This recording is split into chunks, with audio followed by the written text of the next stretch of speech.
Bom, fala galera, beleza? Como é que vocês estão? Bom, esse vídeo ele vai ser o início de uma, de uma nova parada no canal. Eu acho que para o próximo ano eu quero trazer novos quadros, novos conteúdos, umas paradas novas e eu acho que isso aqui ele vai ser o início. E eu acho que não poderia ser outro senão esse tema, né? E claro, vai ser um vídeo especial de Natal, então já queria deixar claro aí e desejar um Feliz Natal para quem estiver vendo esse vídeo. Espero que possam aproveitar essa data com amigos, família, enfim. E espero que vocês curtam o vídeo. Mais um contextozinho, ele vai ser basicamente um vídeo. Vai ser um novo quadro, né? Eu acho que eu provavelmente nomeei e acredito que vai ser esse nome mesmo. O quadro vai ser o Cinedless. Apesar de eu já ter um quadro sobre cinema, aquele quadro não é completamente meu, né? É um quadro que eu faço conjunto com meu amigo Bernardo. Então eu não, eu não acharia legal gravar um quadro daqueles, sozinho, sem a presença dele, né? Então esse quadro agora meu, ele vai ser uma vertente para a parte de cinema, de filmes e tal, e só que só com a minha presença, né? Então espero que vocês entendam e espero que vocês gostem também, aprovem esse tipo de conteúdo e tal. Então, bora!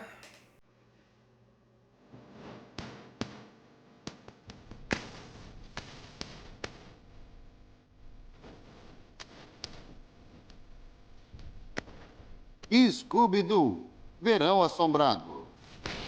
Bom, Scooby-Doo Acampamento. Esse filme ele teve muitos nomes traduzidos, né? Scooby-Doo Acampamento Sinistro, Scooby-Doo Acampamento do Medo e Scooby-Doo Verão Assombrado. Acho que foram os três nomes em português que esse filme teve. E o original, né? Scooby-Doo Camp Scare. É um filme de 2010, ele foi lançado, ele é o 15º filme do Scooby-Doo, lançado diretamente para vídeo. Ele é um filme que ele tem. Ele aposta na temática do verão, né? De acampamentos, que é uma parada que, pelo menos para nós, não é tão comum, mas nos Estados Unidos é uma parada muito comum. O filme começa numa introdução que particularmente me agrada, que é o inspetor, inspetor Daryl. Ele tá lá na fogueira com os. Pô, nem lembro o nome da pessoa que vai os campistas, boa. As crianças, né, os campistas, e ele tá tipo contando a lenda, né, a lenda de um instrutor que tinha, o instrutor não vou lembrar o nome da lenda, foi mal, não anotei. Mas o instrutor, ele era um instrutor muito, muito malvado, pá, uma história bem essas de terrorzinho de acampamento mesmo. E eles pegaram uma peça nele, colocando uma cobra na mochila dele e ele cai do desfiladeiro, né? E aí ele sofre um traumatismo craniano e com isso ele começa, a assombrar o campo, né? O campo Mini-Alce. E obviamente esse lenhador ele é uma clara referência ao Jason, né? A gente vai até ver mais pra frente quantas referências que tem, principalmente pela temática, né? Uma temática de acampamento, não tinha como não referenciar o maior ícone de terror referente a acampamentos. Os instrutores pegam uma peça fingindo que é o lenhador, e depois o lenhador ele efetivamente aparece e destrói a casa de barcos. Depois disso a gente tem uma pequena aberturazinha do filme, né, animado em um estilo diferente, pra ser tipo uma introzinha. E aí a gente vê já o Salsicha e o Scooby acampando e, sinceramente, eu gostei muito dessa cena porque eles estão acampando, mas eles estão acampando dentro de uma loja. Então, quando você, a câmera dá, quando troca o plano, eles estão, dentro de uma loja, mas a cena queria passar a visão de que eles já estavam acampando. Depois disso, né, eles vão pro acampamento, né, o acampamento que o Fred cresceu. Quando eles chegam, o acampamento tá vazio, né, tá com um monte de escritas de caiam fora em algumas placas. E eles encontram o instrutor principal, né, o chefe do acampamento, conversando com um guardinha sobre o acidente o acidente na casa de Barros. E esse guardinha, ele já até, tipo, manda um papo de caiam fora, pique de ameaça, né? Então... É melhor vocês voltarem pra casa e deixarem os aí profissionais você já, tipo resolverem assim, isso. você já... Porque querendo ou não, o Scooby-Doo, ele tem essa parada de que você vai pegando quem que é quem que é a pessoa, né? Quem que é o monstro. Ele não tenta esconder isso de forma muito sinistra. Então, tipo, algumas pequenas nuances, se você assistir com muita atenção, você já pega. E eu acho que essa foi uma delas, né? Depois disso, o Fred não queria muito, de jeito nenhum que o acampamento fechasse, né? E aí chegam três campistas, né? O Luke, que ele é basicamente um Fred 2, ele é meio o garoto esportista e tal. A Trude, que é uma garota emo, que é basicamente uma Velma 2. E o Deacon, que é... Ele não é nenhum... Não lembra nenhum personagem específico do grupo, o que também já levantou um alerta na hora que eu tava assistindo, né? E ele é um gordinho asmático. Na hora que eles começam a fazer as atividades e tal, o Salsicha e o Scooby fazem um jantar, o lenhador, ele, tipo assim, aparece pro Scooby, mas não aparece efetivamente no jantar. Eles vão pro lago, né? Eles passam um tempo de diversão no lago e aí aparece a lenda do Homem-Peixe, né? Que eles falam que era um garoto, Neil Fisher. E eu acredito também que esse monstro da lagoa ele seja uma referência ao monstro da Lagoa Negra, né? O Black Lagoon Monster. E aí, nesse momento, o Scooby, né, nesse momento de lazer, o Scooby, ele vê umas construções, né, lá dentro do lago. E esse peixe, ele aparece pra atacar o Scooby e tal. Durante essa... E aí eles começam a fugir, né? E durante essa fuga, a Velma até pergunta onde é que o Deacon tá. Opa, cadê o Deacon? Porque ele tava ali o tempo inteiro. Na hora que o peixe atacou, ele, desapareceu. Suspeito, né? Complicado. E aí, tipo assim, eles conseguem dar uma escapada, mas eles ficam no topinho da represa e o monstro empurra eles represa fora. Isso até quebra um pouquinho da suspeita do Deacon, né? Que a princípio você começa a suspeitar dele, mas na hora que eles chegam, que eles começam a descer a represa, ele já tá na cabana lá embaixo. Tipo, não daria tempo de ele ter virado monstro e descido, né? Então você já sabe que o monstro não é ele. Aí quando o mesmo guardião das cenas iniciais aparece de novo, tem uma cena muito boa do Scooby-Doo descrevendo o monstro também. Barbatanos! Dentes enormes! E dessa altura assim! Nessa hora o Deacon, ele tenta, né? Ele fala que, tipo assim, queria ir embora, né? Não queria ir não queria ficar ali. Eles pegam um suposto lenhador à noite, que na verdade é a instrutora do camping rival, o camping... é o acampamento Papai Alce. E aí eles veem que claramente não é o lenhador de verdade, e o lenhador de verdade aparece para ter uma perseguição. Tem até uma referência muito clara ao Jason na hora que ele aparece, com a trilha sonora que é muito parecida com a trilha sonora de quando o Jason aparece, tipo, nos jogos, nos filmes, para atacar. Eu acho não sei se provavelmente proposital, né? Eu não posso afirmar, mas foi uma referência. Eu acredito que seja uma referência.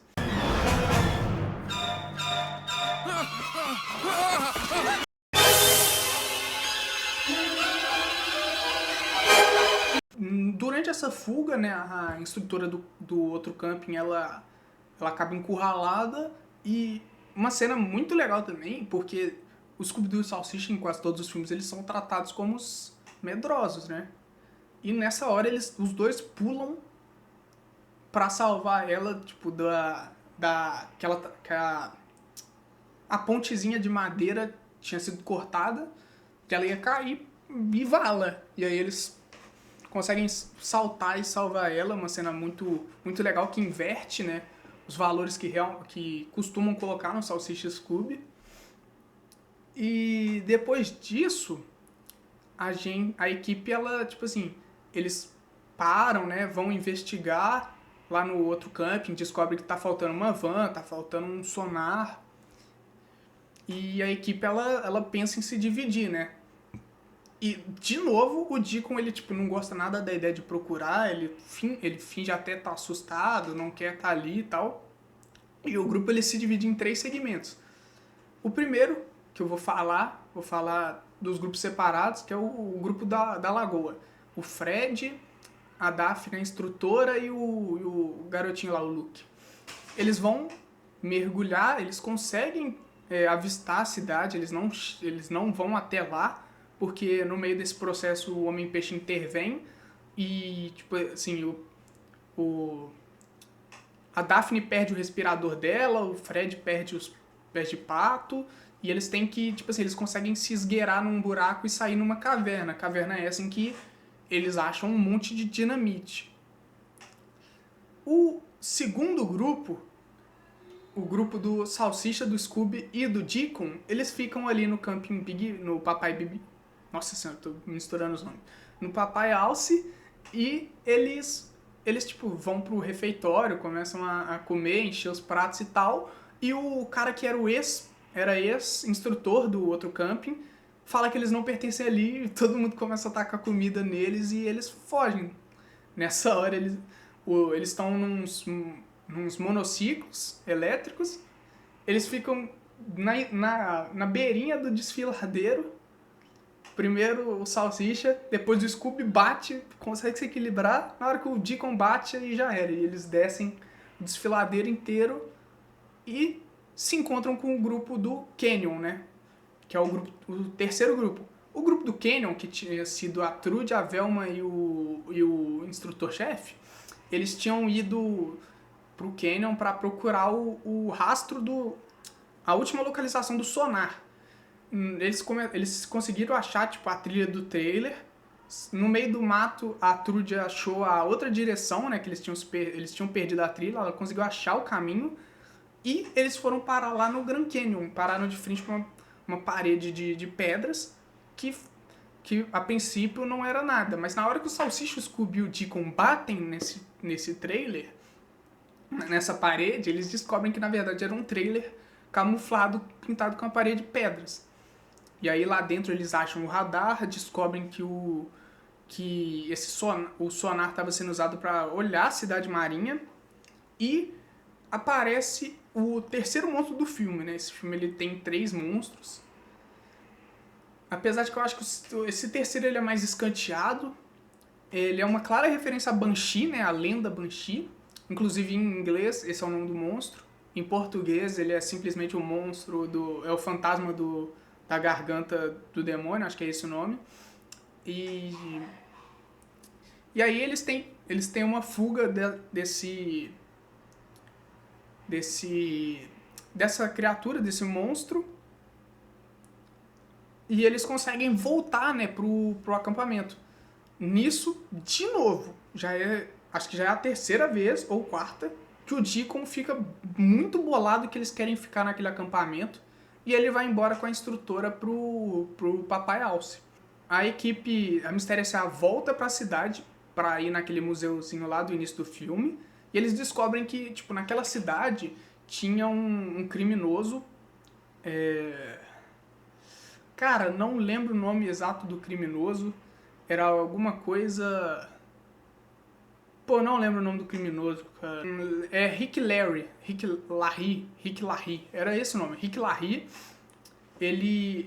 Inclusive, ele é inspirado no criminoso John Dillinger.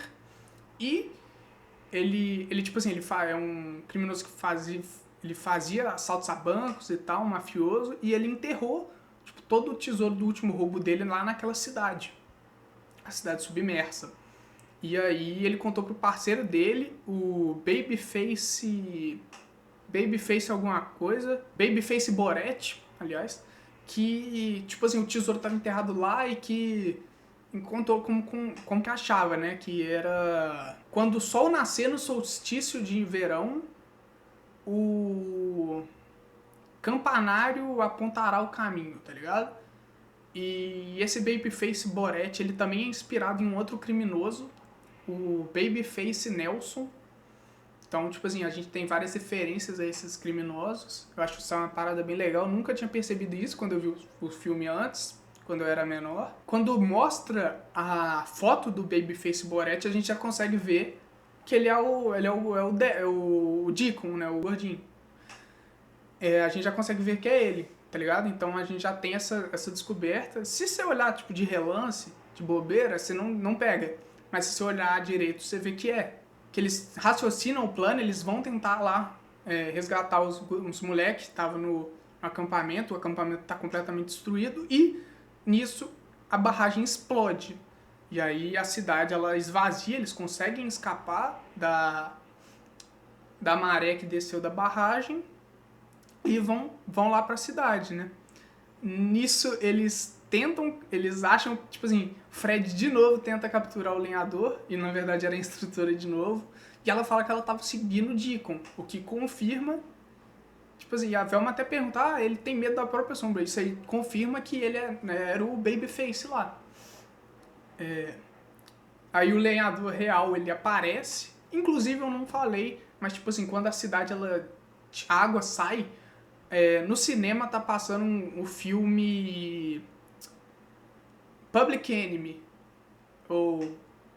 Public Enemy, que é uma referência direta ao filme Inimigos Públicos, de 2009, né, que lançou um ano antes desse filme, e que conta a história desses mesmos criminosos que são inspiração pro criminoso do filme e pro vilão principal. Vale também ressaltar que nesse cinema, esses dois filmes que estão passando, eles também referenciam os filmes White Heat, de 1949, e The Public Enemy, de 1931.